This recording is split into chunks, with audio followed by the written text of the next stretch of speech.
On a appris qu'il y a une fille qui est morte. La pression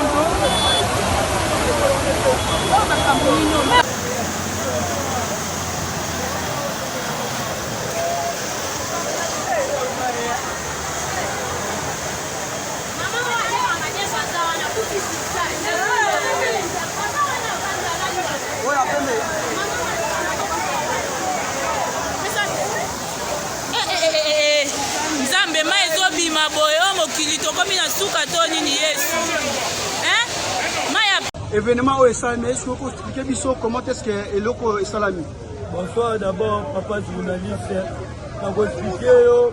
par rapport à Mambo et Salami. En tout cas, nada pena donc il donne une émotion pour la mouki bien au mon événement pas brusquement et Salami paye aux athées. Donc il n'a parlé. Na longwa ba partir ba 9h 10h akena nga ba activité na nga mususu po na landela ba activité mutu andewa ya musala na ngao ba ko koma na kombi ezaki ba 11h to koma ba 12h 13h na zeli ba na ndeba uta ya classe ba zongi ali après na si mama ba ngote yo kende ko ngo ke soma ba biloko ko koma zo koma bo minute mukena ka benga na téléphone wanga na douche na ndo la fait pour se préparer na yabo asinga ke tetinga yaka mbangu awa biloko tout to perdre bana bima kutu na chemise na tango na nzela na ya mbangu c'était trop tard nakuta pena biloko nanga donc nyonso na kati ya mai donc nyonso na kati ya mai donc nanga makutu mwana koma pembeni na lesa te po distance ya koma bisika na sala makolo tina ya awa nakuta lelo te tabilo nakuta lelo kama chemise na nyonso biloko nga tina na misatu yango tout est gâté boy. Un jour il faut créer un problème. Mais tout ça qui souffre qui est bongo et puis ça moi maïmukier. Donc nous sommes en train de toucher des autres. Mbangu va au Soudan. Maintenant on va dire que parce qu'on va alimenter cabine il y a des il faut soit il y a hypen. Voilà le problème là. Il fallait pas prévoir Joyo. Il fallait ne pas changer parce que pression va on n'a pas parce qu'il y a pas montagne on a pas hypen pas des faut. La pression na bâti oyo ya kala ya vite so za ba 1900 combien ngana bi na poli awa na sali copie na awa donc na lo mona mambo te et la première fois total économie na nyonso tel lo ba na la lintala aliété kwani que il fallait pas sincère na ça comme d'habitude nous na tout le monde basali wenze ba petit ba dieu mais na kale lo côté donc kuna na réussite so aboya ta ko recevoir biso abiso ka te bokende biso to za biso pa inosa to na ba travailler bokende tikuna to ebite bino mo papa journaliste bino mo botala bo ebita o ba ko biziba mo na mambo to na iloko tuto lukate ngapi na ngara ka kuteka natanga ba chiki na mboka na ngapesa nga chance ya musala te na debuya na nga aiba te ka chomo mbebi ngai etana to za le tamawa pardon aluka osekuna ba biloko na nga ati oyo ya kala ya vite so za ba 1900 combien ngana ya bile na poli awa na sali copie na nga awa donc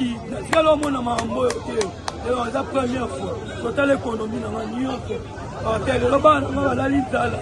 aliété kwani que il fallait pas sincère na ça comme d'habitude nous na tout le monde basali wenze ba petit ba dieu mais na kale lo côté donc kuna na réussite so aboya ta ko recevoir biso abiso ka te bokende biso to za biso pa inosa to ba travailler bokende tikuna to ebite bino mo papa journaliste bino mo botala bo ebita o ba ko biziba mo na mambo toana iloko tuto lukate ngapi na ngara ka kuteka natanga ba chiki na mboka na ngapesa nga chance ya musala te na debuya na nga aiba te quartier mobile bingai l'état na soso azali l'état mawa pardon aluka oseku na babiloko na nga esalanga bien onga na koloba mwana. Merci beaucoup Ndeko. Merci.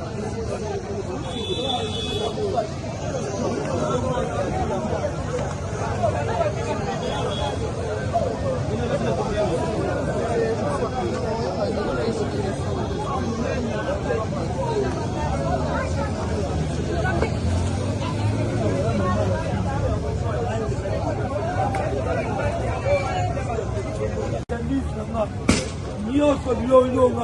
nga misatu yango na biloko nanga tu ebebi taka lelo lendi osala basha lelo lendi osala basha osomba biloko semaine nyonso tekaki obike te lendi nake osomba biloko nanga tu ebebi lelo nazwi eloko te na biloko nanga nyonso nanga nango esalinga mpasi taka na bamboko bakongo biso otangi bachiki bapara na biso basali baeffort bateki poto biso totanga mais malheureusement mboka yango epesi biso chance ozwa bulo te namolikele na mobali nakosala mpe bamabe mais mabe eza bien te mpo leta petite yango nasala effort ke te na créer mwa petite entreprise nanga mpo nabikisa mpe foyer na nga na famille nanga mpo bongo elesaka bato ebele na bamasa mpe elaka mpe quartier oyo po biso babutua motu babutiki ekangaka bavant biso otekaka mpo toservi peuple toyaka te mpo tosala mabe mais esalinga mpasi parce que biloko nanga nde na perdre boye nayeba te na kobanda nde nini na kosuka nde nini bambongo misusu totya na babanke ekendaka boye bino boyebi bahistoire ane eleki na bambinza boyebisanga sikoyo na cheke te nabunda nano na babiloko na ngao mais lelo tala biloko kaka nde na perdre to naama désolé leta oyo leta na biso so aza mpena leta mawa te aluka mpena sunga biso na babiloko oyo po eza eloko na yenga combien de fois 2022 n'explique pas ya na bisi ba bino ba osudé. Bonjour Ndeko. Voilà, est-ce que vous pouvez expliquer biso par rapport à makambo ndenge lekeli ya? Kama makambo lekeli awa ale babandaki komeka batio ya mai oyo ya residence.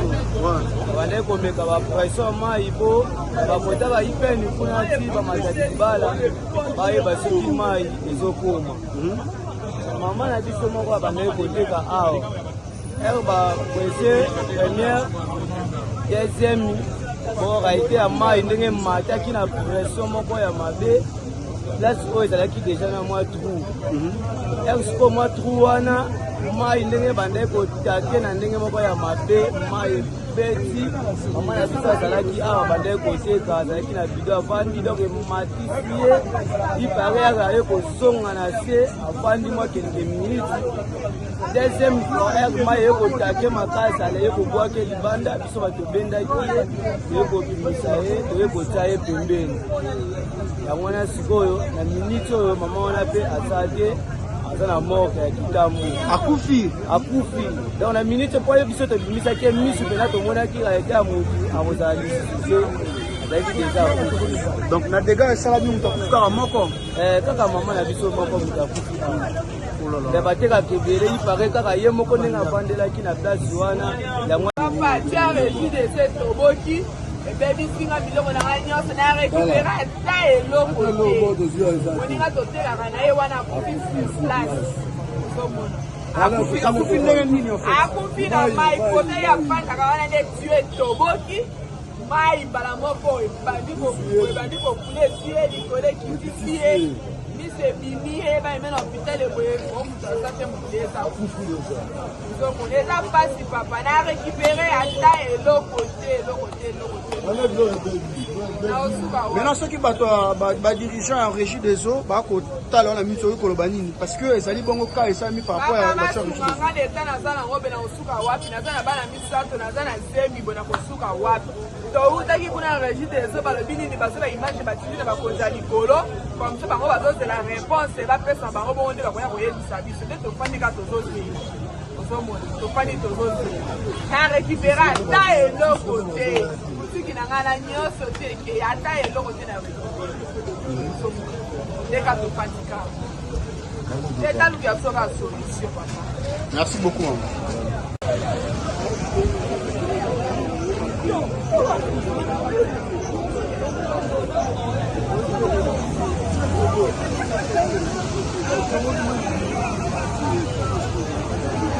Voilà. Enoch Binta au reportage Baï Kongomani Toko Sala Mosala, en tout cas Biloko et Baby.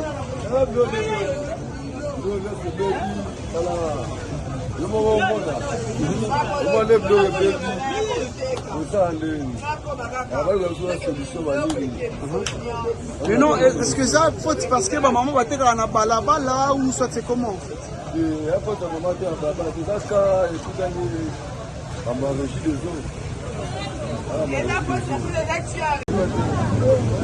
Voilà, Baïko Momani, Tozali Bongo sur place.